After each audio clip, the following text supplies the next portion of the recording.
مسلمانوں، تمہارے دوست تو اللہ اور اس کے پیغمبر اور وہ مومن ہی ہے جو نماز پڑھتے اور زکوٰۃ دیتے اور اللہ کے آگے جھکتے ہیں۔ اور جو شخص اللہ اور اس کے پیغمبر اور مومنوں سے دوستی کرے گا تو وہ اللہ کی جماعت میں سے ہوگا، اور اللہ کی جماعت ہی غلبہ پانے والی ہے۔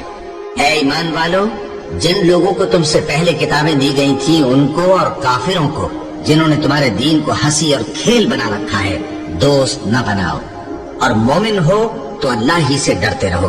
اور جب تم لوگ نماز کے لیے اذان دیتے ہو تو یہ اسے بھی ہنسی اور کھیل بناتے ہیں، یہ اس لیے کہ سمجھ نہیں رکھتے۔ کہو کہ اے اہل کتاب، تم ہم میں برائی ہی کیا دیکھتے ہو، سوائے اس کے کہ ہم اللہ پر اور جو کتاب ہم پر نازل ہوئی اس پر اور جو کتابیں پہلے نازل ہوئی ان سب پر ایمان لائے ہیں، اور یہ کہ تم میں اکثر بد کردار ہیں۔